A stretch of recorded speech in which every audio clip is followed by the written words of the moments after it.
Hello, and welcome to your meditation practice as part of the Open Heart Project. My name is Susan Piver, and I am so happy to be able to sit with you in meditation. It is an honor. And today we're going to sit together for 10 minutes, our traditional 10 minutes. And before we do, I want to mention two things. And the first is that I always, apparently, have developed the habit of starting these videos by saying how happy I am to do this. And the reason for that is because I am. I'm so happy to be able to sit together. It's like one of the most amazing things ever. And however, I don't know you.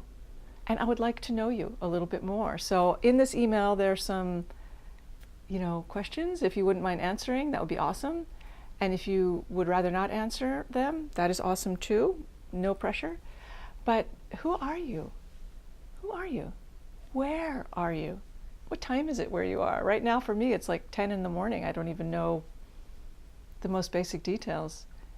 What are you working on? How can I help you? How has your practice been going? What are you concerned about? What are you happy about? It would be so wonderful to get to know you a little bit more. And you can answer in one of three ways. You can just type your answers, just email me. You can turn on your video on your smartphone and just answer, and then text me or email me your little video. It'd be awesome. And I would reiterate, the third way is nothing. You don't have to answer. So I have enormous respect. I'm going to hit my heart, but I don't want to disturb the mic, for lurkers and people that would just rather be left alone. So that's you. All respect. But thanks, it would be great to know you. And the second thing I want to mention is something that we all struggle with, or let's say many of us, because I've actually known one person that did not struggle with this. One.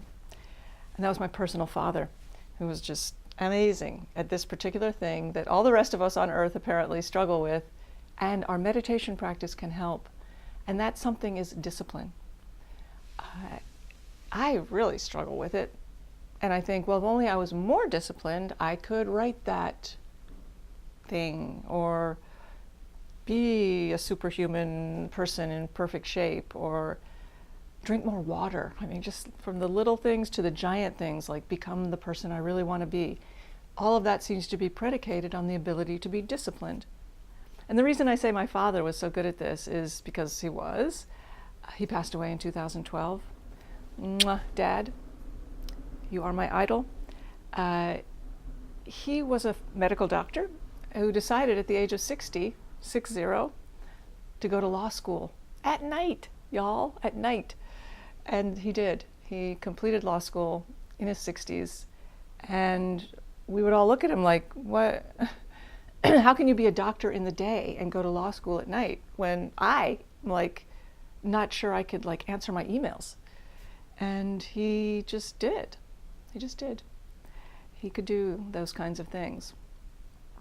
And one of the ways that I think he did it is he had a particular relationship with time.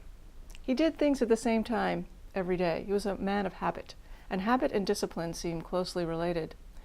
However, here's what the main point that I want to convey to you in all of this. He somehow did not have a problem with returning to his tasks. He was not the kind of person who started things and left them undone. You know, my friends. He finished the job. That was his motto, actually, in life. Finish the job. So anyway, he could come back to what he had committed to. And the very simple definition that I want to offer you of discipline, then we'll go right to our practice, and I'll stop talking about my dad, even though I love him and miss him a lot, is the ability, first the willingness, and then the ability, because you can be willing but unable, to come back. That is the essence of discipline, the willingness and ability to come back. And here's how your meditation practice strengthens that muscle.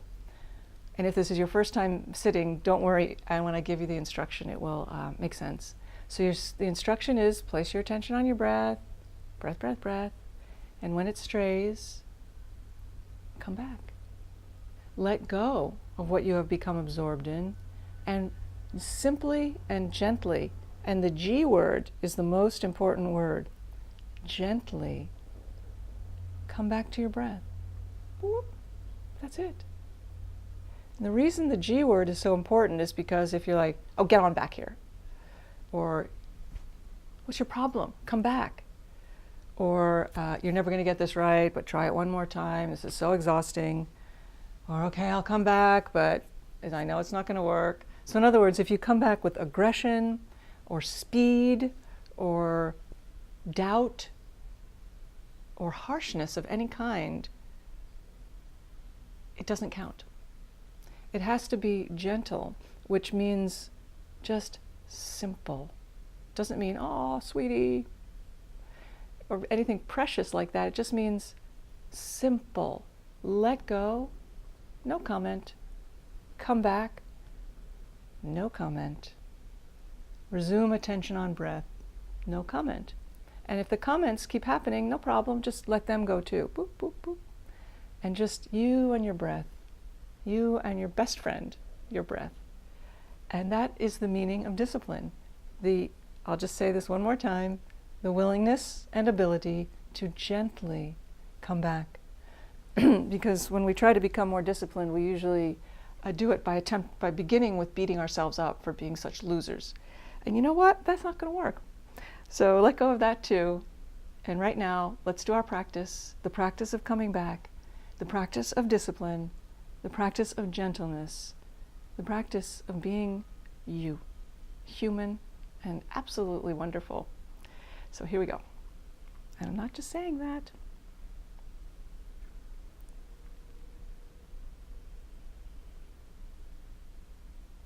Okay.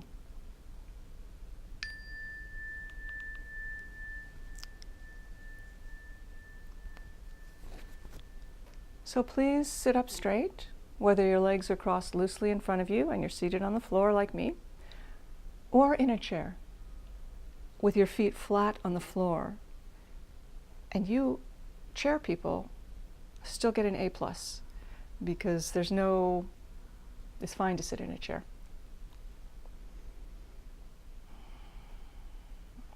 And tune in, if you would, to whatever this means to you. Tune in to how it feels to be you right now.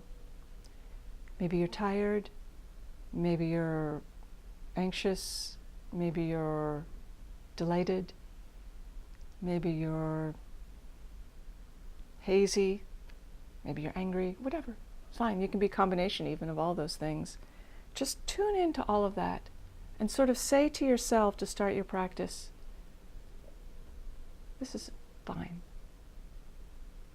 Who I am and how I am right now is completely fine. Nothing needs to change. So relax. And if you can't relax, relax with that. That's okay too. It's a big practice. It can include everything. The hands rest palms down, just above the knee. And the operative word is rest. Just your hands do things all day. Let them rest. Let a feeling of sort of softness and looseness and ease be in your hands. Construction.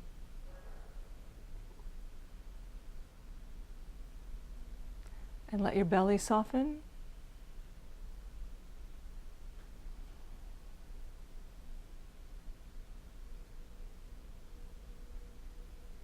And your heart.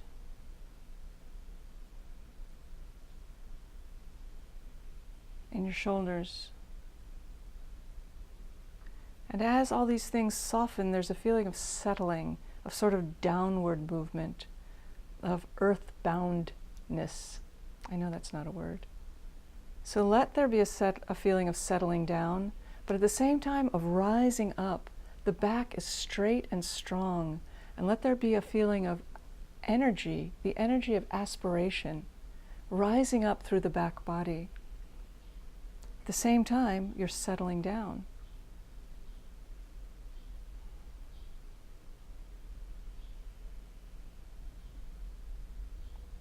The chin is tucked a little bit.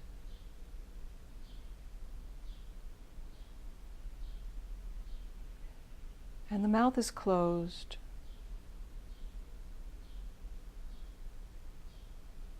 But the lips and teeth can be slightly parted. And feel what it feels like to fall silent. Let the muscles of speech relax. The jaw, the mouth, the tongue, the throat. And feel what it feels like to let go of the inclination to speak. And enjoy your own quiet.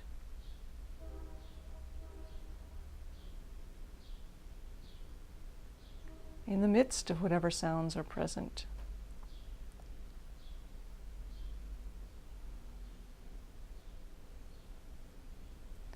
Breath comes in and out through the nose. And because this is a practice of wakefulness and presence and brilliance, the eyes are open and the gaze is cast down to a spot about 6 feet in front, or 1.5 meters, or whatever distance feels right to you if you're right in front of a screen. So the eyes are cast down and super soft. There's no need to be vigilant and look around. So the eyes can soften.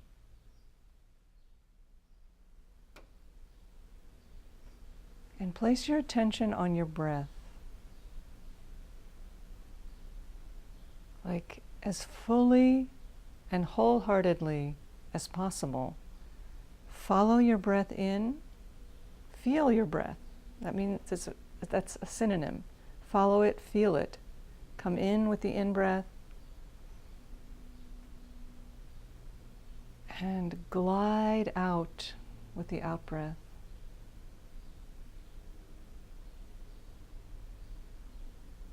Rest in the little gap.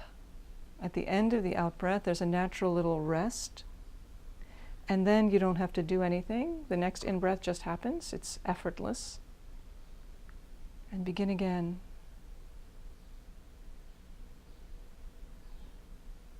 To come in and flow out. And watch as this sense of sort of rocking and being cradled by the breath arises.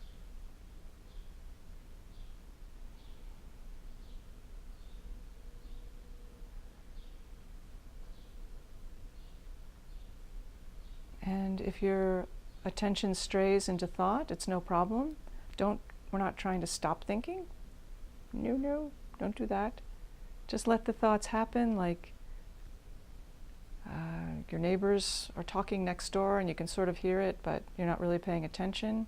The thoughts are kind of ambient. But if you notice that you become absorbed in them to the point where you've forgotten about your breath, no problemo. Just let go. Like, that's it. Goodbye. And gently come back to the sweetness of your own breath.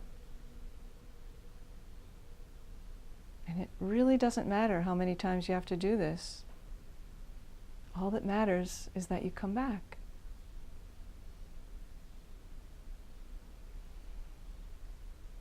We'll practice this together.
Thank you so very much for your practice.